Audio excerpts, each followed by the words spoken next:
juga ketika hari ini udah didirikan sebuah gerakan dakwah anak muda yang mungkin teman-teman yang mantau sosmed bisa lihat ya gimana euforia gerakan dakwah muda hijrah. Tiap pekan ngadain ta'lim dan yang datang itu memenuhi masjid mungkin bisa 5 ribuan lebih anak muda dari Bandung Raya. Kok bisa? Dan itu tiap pekan sampai ribuan masjid.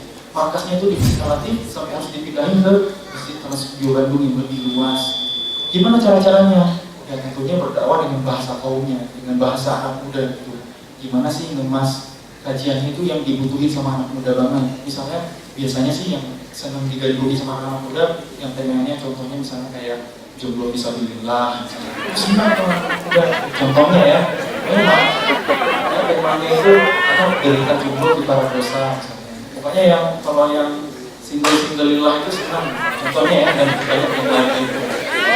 Satu dari ngemas posternya yang keren itu yang kekinian banget gitu, yang anak muda banget. Tentunya bahkan yang ikut berkontribusi di sana itu bukan orang-orang dakwah semuanya, bukan orang-orang yang udah selalu dari istiqomah, bahkan orang misalnya anak surfer, anak skateboarder,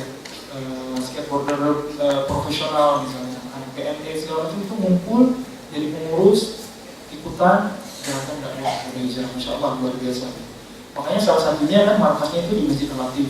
Alhamdulillah saya juga dipercaya di sana untuk menjadi imam, kemudian mengajar Al-Quran juga di sana. Dan ketika kegiatan pemuda hijrah misalnya,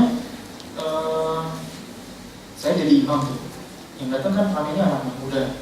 Makanya di tahun-tahun lalu itu saya jarang pakai koko, pakai gamis, nggak pakai jubah, nggak pakai sorban, tapi pakainya kemeja flanel, mungkin shawl di leher kayak gini misalnya, atau pakainya kupluk karena memang di Bandung juga ini fungsional gitu. Kenapa sih nggak pakai baju takwa lah istilahnya? Ternyata itu bagian dari ta'riful qulub, membujuk hati. Namanya juga pemuda hijrah.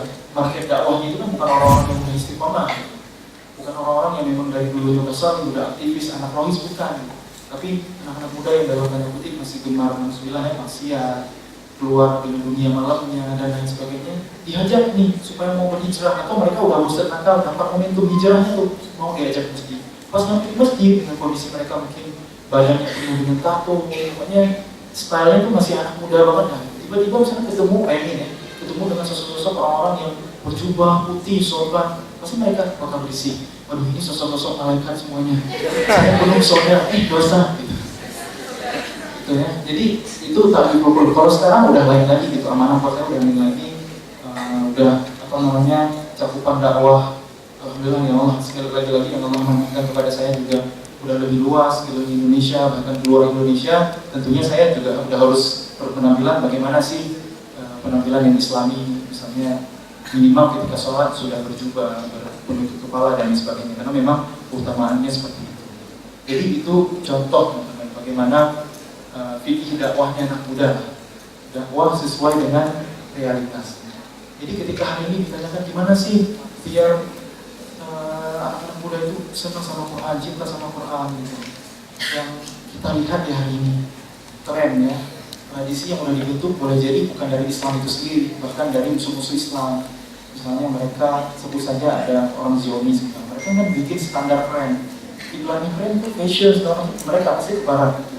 Gimana sih yang keren? Misalnya kalau pakaian lifestyle ini lagi bikin tren sama mereka, ikutin itu semuanya, padahal memang sunnah seharusnya itu kan. Sebelum dibikin sama mereka nggak diikutin gitu, karena memang dunia sekarang lagi dipegang sama mereka. Siapa yang memegang Al-Aqsa, Baitul Maqdis, Palestina, siapa yang menguasai itu, maka mereka menguasai dunia. Hari ini kita lihat Palestina itu bukan negeri merdeka, dikuasai sama orang-orang Israel, sama orang-orang Zionis. Bukti di dunia mereka yang sedang pegang segala sektor. Makanya hari ini salah satu dakwah pemuda hijrah itu sebenarnya yaitu mengambil standar keren yang udah mereka bikin, nggak apa-apa, yang itu nggak melanggar syariat, kita kemas untuk Islam, untuk peradaban, untuk kebangkitan Islam.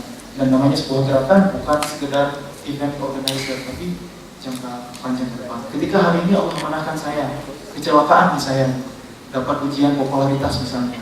Kan awalnya kan saya cuma muda biasa, ketika video saya jadi imam sholat, membaca Al-Quran viral di sosial media. Astagfirullahaladzim. Ya Allah, aku memohon kepadamu, aku memohon perlindungan kepadamu dari syirik yang aku ketahui dan dari syirik yang tidak aku ketahui. Kita memperbanyak istighfar, la haula wala quwwata illa billah. Ketika rasa itu muncul, buru-buru istighfar, buru-buru la haula wala quwwata illa billah. Tapi Tapi jangan juga berhenti bersyiar, berhenti menunjukkan kebaikan.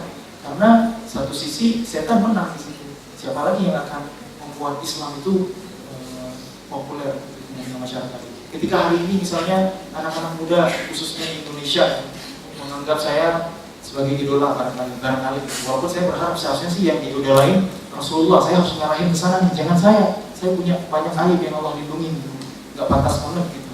Tapi nggak apa-apa sih, nasihat juga dari beberapa ustaz, ya ketimbang mereka ngidolain aktor-aktor Hollywood misalnya, opa-opa Korea gitu kan, ya nggak apa-apa lah, ke Badi Sekadajik dulu atau ke kori-kori muda, nggak apa-apa, itu kan jadi wasilah aja gitu. Jangan putus asbab hidayah, asbab kebaikan, nggak apa-apa, itu memang kerennya kali seperti itu. Nanti ke depan malah nanti muncul lagi figur-figur yang lebih keren lagi, yang lebih menginspirasi lagi, dan bukan 1-2 orang, dan bahkan banyak. Maka insya Allah ketika generasi kita penduduk sebuah kota ahli Quran, penduduk sebuah negeri ahli Quran, maka insya Allah kejayaan Islam itu udah nggak lama lagi. Sebagaimana kita berkaca dulu di zaman sahabat, zaman Rasulullah SAW, itu para sahabat itu ahli Quran semua, Islam berjaya, ekspansi wilayahnya luas sekali. Ketika Muhammad Al-Fatih, sebaik-baik pemimpin adalah pemimpinnya yang membebaskan novel, sebaik-baik pasukan adalah pasukannya yang diabsen sama orang itu. Siapa yang sehari siapa yang dari balik pernah ninggalin sholat berjamaah di masjid, duduk nggak boleh ikut. Siapa yang pernah tinggal sholat malamnya, duduk nggak boleh ikut. Siapa yang belum hafal Quran, duduk nggak boleh ikut. Sehingga yang datang sana itu memang orang tentara pilihan, tentara dia itu bukan